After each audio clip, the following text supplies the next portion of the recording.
News 24 के खास कार्यक्रम क्यों दे आपको वोट में आपका स्वागत है। इस वक्त मैं नवादा में हूं। बिहार की राजधानी पटना से करीब 110-115 किलोमीटर की दूरी पर नवादा स्थित इस शहर का अपना राजनीतिक और सामाजिक योगदान रहा है और महत्व रहा है।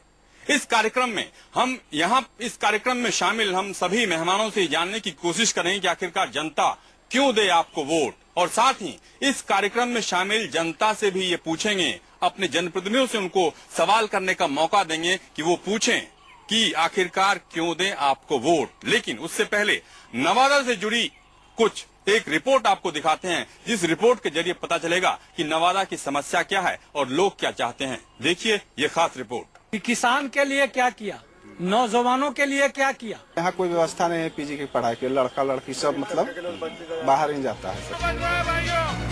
जैसे जैसे वोटिंग का दिन करीब आ रहा है, बिहार के नवादा में राजनीतिक पारा गर्म है। प्रधानमंत्री नरेंद्र मोदी से लेकर सीएम नीतीश कुमार की नवादा में रैली हुई, तमाम तरह के दावे हुए, वादे हुए, लेकिन जमीनी हकीकत यही है कि नवादा शहर के लोग एक केंद्रीय विद्यालय तक के लिए तरस रहे हैं। बिहार की नवादा सीट बीजेपी के लिए प्रतिष्ठा की सीट है, क्योंकि अक्सर विवादित बयानों से सुर्खियों में रहने वाले गिरिराज सिंह नवादा से सांसद और केंद्र में मंत्री हैं। वहीं नवादा शहर से बीजेपी ने अपने सहयोगी दल रालोसपा के प्रत्याशी को टिकट दिया है। रालोसपा केंद्र में राज्य मंत्री उपेंद्र कुशवाहा की पार्टी है और अभी बिहार में ये नई पार्टी है। नवादा में कुल 5 सीटें हैं। 5 सीटों में फिलहाल 2 पर बीजेपी का कब्जा है, 3 सीटें जेडीयू के पास हैं। नवादा का जातीय समीकरण, यादव, भूमिहार और दलित महादलित वोटर्स की काफी संख्या। शहर में जाम, पुल पर सब्जी मंडी का होना, बेरोजगारी, अच्छे शिक्षण संस्थानों का न होना शहर में अहम चुनावी मुद्दा है। इस रिपोर्ट को देखने के बाद आपको भी पता चल गया होगा कि नवादा की जनता क्या चाहती है अपने राजनेताओं से, जहां पर पहले चरण में मतदान होना है। यानी कि 12 तारीख को नवादा में 5 विधानसभा क्षेत्र है और 5 विधानसभा क्षेत्रों में मतदान होना है। और इस कार्यक्रम में आए पहले अपने अतिथियों से आपका रूबरू करवाते हैं। सबसे पहले हम आपका परिचय करवाते हैं विजय कुमार सिन्हा, जो कि बीजेपी से आए हैं। और विजय कुमार सिन्हा जी, आपका इस कार्यक्रम में स्वागत है। ठीक, प्रोफेसर विजय कुमार सिन्हा। ठीक उनके बगल में प्रशांत राय जी हैं, जो कि आरजेडी के महासचिव हैं। साथ ही मोहम्मद अनवर भट्ट, जो कि जनता दल यू के राज्य परिषद के सदस्य हैं। आपका भी स्वागत है मोहम्मद अनवर भट्ट साहब। और साथ ही जनाधिकार पार्टी से अमित आनंद हैं। प्रोफेसर साहब, आपसे हम जानना चाहेंगे कि इस इलाके की मुख्य समस्या, मुख्य मुद्दा क्या है। क्या आपको लगता है कि मुद्दे से भटक तो नहीं रही है जनता, या राजनीतिक दल भटकाने की कोशिश कर रहे हैं? पूरे जिले की अगर समस्या की बात करें तो यहाँ पर बारसलीगंज चीनी मिल को पुनः चालू होना है। एकमात्र फैक्ट्री यहाँ था जो बंद हो गया है, उसको चालू करवाना। कौआ कोल में कागज की फैक्ट्री लगवाना, ये अपर सक्री जलाशय योजना को चालू करवाना, निर्माण करवाना।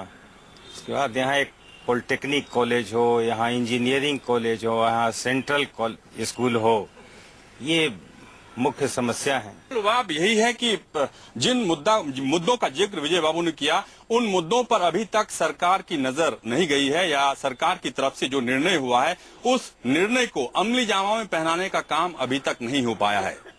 10 साल से नीतीश कुमार की सरकार है, उससे पहले 15 साल से लालू प्रसाद यादव की सरकार थी। सरकार होने के बाद भी अगर आप काम नहीं करवा पाए तो जनता आखिरकार क्यों दे वोट? वही अभी प्रोफेसर साहब ने कह रहे थे कि लगातार बीजेपी के सांसद थे जिस समय लालू जी की सरकार थी। यहाँ भोला बाबू, संजय पासवान भी रहे हैं सरकार में, केंद्र की सरकार में। तो ये चीनी मिल और यहाँ जो संसाधन है या पहले से वहाँ नौकरी जो कर रहे हैं, वो चीनी मिल यहाँ खुलवाने का मुख्य ये केंद्र सरकार का ही ये सब आगे का काम होता है। चलिए मोहम्मद अनवर साहब, आप चूंकि जेडीयू के यहाँ पे प्रतिनिधि के तौर पर मौजूद हैं और नीतीश कुमार की सरकार 10 साल से है, आखिरकार नवादा की जनता के सामने जिन मुद्दों का जिक्र अभी लगातार हो रहा है, उन मुद्दों को अभी तक कामयाबी सुलझाने में क्यों नहीं हो? देखिए, हमारी सरकार वारसलीगंज का चीनी मिल हो या बिहार का और अन्य जगहों का चीनी मिल है, तो तमाम उस पर गंभीर हमारी सरकार है। कुछ मामला अड़चने हैं, कुछ बकाया बाकी है, कुछ बहुत सारे मामला है जिसके चलती काम स्लो हो गया। आप जनाधिकार पार्टी से अमित आनंद जी, आपको लगता नहीं कि जिन समस्याओं का जिक्र हम लगातार कर रहे हैं और यहाँ के जनप्रतिनिधि चाहे बीजेपी से हो, जेडीयू से हो या आरजेडी से हो, उन मुद्दों के बारे में वो बात तो करते हैं, लेकिन उन मुद्दों को सुलझाने के लिए जिम्मेदार कौन है, इस सवाल पर कोई सही तरीके से नहीं बोल रहा है। अभी तक जो भी पार्टियां यहाँ थी सब दलालों के दम पे चल रही थी। उसी का नतीजा है कि आज वारसलीगंज का चीनी मिल बंद है। जिस दिन ये दलाल लोग यहाँ से भागेंगे चीनी मिल चालू हो जाएगी। कई बार इस मुद्दे का जिक्र हुआ। हम यहाँ पे जनता जनार्दन जो भी बैठे हुए जो सवाल पूछना चाहते हैं। मेरा सवाल है कि केंद्रीय विद्यालय आखिर उसका जमीन उपलब्ध होते हुए भी नवादा से बाहर बेगूसराय कैसे चला गया? केंद्रीय विद्यालय के बारे में इन्होंने अहम सवाल उठाया है कि आखिरकार केंद्रीय विद्यालय के लिए जमीन नवादा में उपलब्ध थी, लेकिन वो जमीन नवादा से बेगूसराय कैसे चली गई। विजय बाबू, आप यहाँ की जनता को बता सकते हैं ये बात, अच्छे तरीके से बता सकते हैं, क्योंकि भोला बाबू के साथ भी आपने काम किया है, गिरिराज बाबू के साथ भी काम कर रहे हैं, प्रधानमंत्री का दौरा है, विकास की बात लगातार बीजेपी कर रही है। आखिरकार क्या वजह है कि केंद्रीय विद्यालय की जमीन नवादा से बेगूसराय चली गई? केंद्रीय विद्यालय की जमीन यहाँ से वहाँ नहीं चली गई, कहाँ चली गई मुझे पता नहीं। 8.5 साल तक बीजेपी जेडीयू की सरकार रही, भोला बाबू भी सांसद थे, आपके सांसद थे। आखिरकार जमीन चली गई, कलेक्टर की गलती है, जिलाधिकारी की गलती है। उस गलती को सुधारने का मौका आपके पास है, क्योंकि अभी आपकी केंद्रीय मंत्री स्मृति ईरानी जी हैं, आपके सांसद काफी कद्दावर नेता हैं, गिरिराज सिंह हैं। आप चाहें तो जमीन यहाँ पे मिल सकती है। बिल्कुल, मेरे जैसा व्यक्ति अभी भी चाहेगा कि केंद्रीय विद्यालय यहाँ हो, चाहे किसी दल का महत्व इससे बढ़े या नहीं बढ़े। यहाँ नवादा के जनता सारे हैं, सारे जनता के बाल बच्चा उससे लाभान्वित होंगे।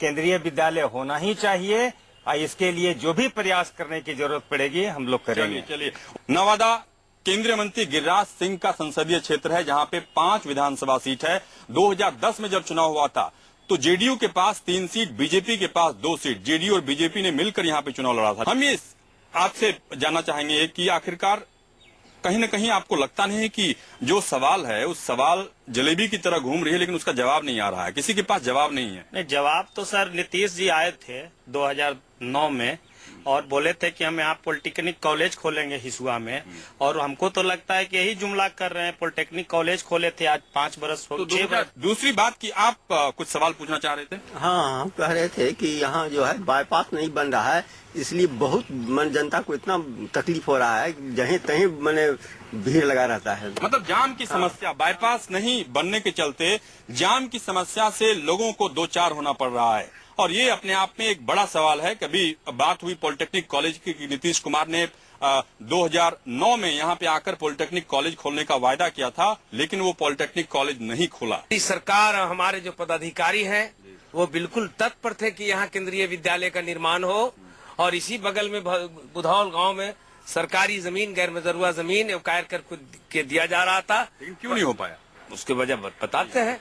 चूंकि कुछ लोग संकीर्ण विचारधारा के लोग होते हैं, कुछ खास वर्ग के बीच ओरैना गांव में चाह रहे थे ले जाना। सबसे ज्यादा अफसोस की बात क्या हो सकती है कि केंद्रीय विद्यालय के नहीं बन पाने की वजह जमीन का नहीं होना है, और उसके चलते यहाँ के लोगों को सफर करना पड़ा। जी आप बताइए। हम बताते हैं, चूंकि यहाँ जो है केंद्रीय विद्यालय नहीं खोलना, भोला बाबू को चुनाव लड़ना था बेगूसराय से। बेगूसराय में लड़ने से पहले वो गिफ्ट देना चाहते थे और उन्होंने वो गिफ्ट दिया और वहाँ से लड़े। नवादा के बारे में सबसे बड़ी बात कि अभी जाम की समस्या, फ्लाईओवर की समस्या, केंद्रीय विद्यालय की समस्या, लेकिन अपने केंद्रीय मंत्री होने के बाद भी 8.5 साल तक सरकार रहने के बाद भी आपके पास भी जवाब नहीं है। केंद्र तो नहीं रहा है। केंद्र सरकार, राज्य सरकार दोनों मिलकर काम करे तो कोई भी समस्या ऐसी नहीं है जिसका समाधान नहीं हो।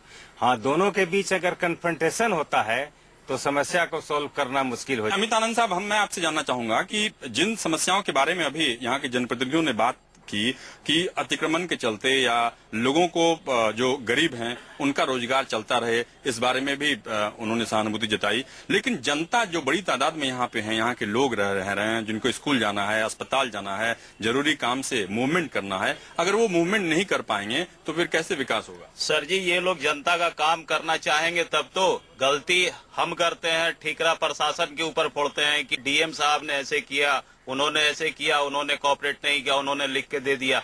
हम जनता, हम जनप्रतिनिधियों को क्यों चुनती है? नौकरशाहों को अपने काम के प्रति सजग करने में। अगर वो इधर उधर कुछ करते हैं तो उनको रोकने के लिए। आदरणीय नीतीश कुमार जी के शासन में किसी पदाधिकारी में हिम्मत नहीं है जो जन विरोधी काम कर दे। मैं कहना चाहता हूं, कुछ लोग पुल की बात कर रहे थे। 2005 में आदरणीय नीतीश कुमार जब बिहार के मुख्यमंत्री हुए, विकास का मॉडल जो उन्होंने तैयार किया, जो इमारत तैयार किया, उसको कोई आदमी भूल नहीं सकता। पाया विकास आप नवादा के अंदर देख लीजिए, नवादा के अंदर मेन रोड में पुल का निर्माण हुआ है, कौआ कोल में पुल का समस्याओं पे ही बात कर रहे हैं। नवादा की समस्याओं पे बहुत हद तक जो समस्या पहले से था उसको आदरणीय नीतीश कुमार ने दूर करने का काम किया। अमित जी? जी नहीं, मैं इनकी बात से बिल्कुल सहमत नहीं हूँ। इससे अच्छा वो पुल था जब छोटा पुल था। लोग आज जो समस्या आज है वही समस्या पहले थी। नई पुल बनी, लेकिन आज भी अगर आप पैदल जाना चाहेंगे तो कम से कम 15 मिनट लगेगा। चुनाव के बाद पुल पर अतिक्रमण नहीं है, पुल मार्केट बना दिया गया है।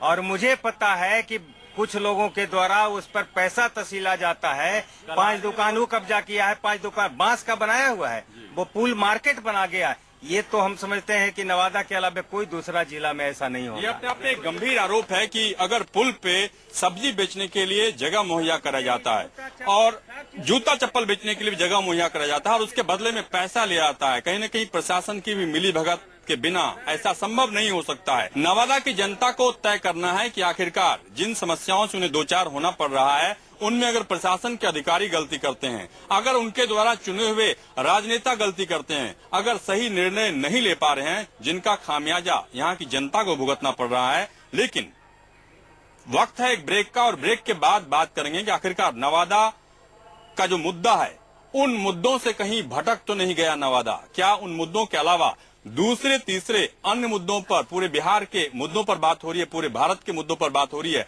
जिसके चलते नवादा की क्षेत्र को उनका वाजिब हक अभी तक नहीं मिल पा रहा है। वक्त है एक ब्रेक का।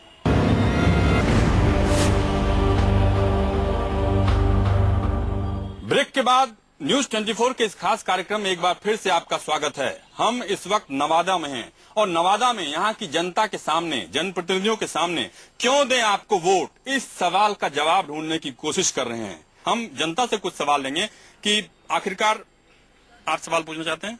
हम इन नेताओं से पूछना चाहते हैं कि किसान के लिए क्या किया, नौजवानों के लिए क्या किया और आम पब्लिक के लिए क्या किया। जब ये भय, भ्रष्टाचार, संलिप्तता क्या इन जनताओं के लिए है, किसका जिम्मेदार इन प्रतिनिधि है, हम पूछना चाहते हैं। ठीक है, आप बताइए क्या सवाल पूछना चाहते हैं? मैं युवा बेरोजगारों के लिए कर रहा हूँ कि यहाँ बहुत सारे शिक्षित लड़के भी हैं जो पोस्ट ग्रेजुएट तक या पीएचडी भी कर चुके हैं, लेकिन उनके लिए भी आज तक कोई भी नेतागण आज तक उनके लिए कहीं ये जानने के लिए नहीं कोशिश की है कि हमारे जिला में कितने लोग बेरोजगार हैं, इतने पढ़े लिखे होते हुए भी वो घर में बैठे हुए क्यों हैं। चलिए बेरोजगारों का एक मुद्दा है, शिक्षा से जुड़ा हुआ एक मुद्दा, ये बताइए। नवादा में किसी भी कॉलेज में सर यहाँ पीजी की पढ़ाई नहीं होती है। यहाँ से दूर गया जाना होता है, नहीं तो पटना में एडमिशन लेता है। मतलब यहाँ कोई व्यवस्था नहीं है पीजी की पढ़ाई की, लड़का लड़की सब मतलब बाहर ही जाता है। आप बताइए कि आरजेडी और जेडीयू और कांग्रेस मिलकर चुनाव लड़ रही है, अगर महागठबंधन की सरकार आती है, इस सरकार आने की सूरत में क्या आपको लगता है कि नवादा की जनता ने जो मांग की है आपको, पॉलिटेक्निक से लेकर जाम की समस्या, ओवरब्रिज की समस्या, उन समस्याओं को खत्म करने के लिए आप सरकार से प्रयास करेंगे? यहाँ के अपर सकरी जलाशय योजना के लिए निश्चित तौर पर काम होगा और नीतीश जी गुड गवर्नेंस के प्रतीक हैं इस बिहार में। चलिए आप ये बताइए कि आपको लगता है कि जो मुद्दा है उस मुद्दे को पूरा करने के लिए, उन मुद्दों का समाधान करने के लिए कहीं न कहीं उस मुद्दों से भटक गया है ये चुनाव? तो बीजेपी के लोग ऐसा जनता का नजर को भटकाना चाहती है। हमारी सरकार आज भी और हमारी पार्टी जो महागठबंधन है आज भी विकास के मुद्दा को लेके हम गांव में जा रहे हैं। हमारे आदरणीय नीतीश कुमार कहते हैं कि हमने विकास किया, हमने आपका सेवा किया। नवादा के इस खास कार्यक्रम में क्यों दे आपको वोट में हमने यहाँ पर आए मेहमानों से जानने की कोशिश की कि आखिरकार नवादा के जो मुद्दे हैं उन मुद्दों में बिखराव क्यों आ गया है, उन मुद्दों को लेकर तमाम राजनीतिक दल सही जवाब क्यों नहीं दे पा रहे हैं। साथ ही साथ यहाँ की जनता जनार्दन ने अपने तमाम उन मुद्दों का जिक्र किया, उनमें गुस्सा भी था इस बात को लेकर कि जो भी सरकार आती है, जो भी जनप्रतिनिधि आता है, वो इन मुद्दों को दूसरे के ऊपर ठीकरा फोड़कर कहीं न कहीं उन समस्याओं को अलग थलग करने की कोशिश करते हैं। लेकिन फिलहाल नवादा से इस कार्यक्रम में इतना ही।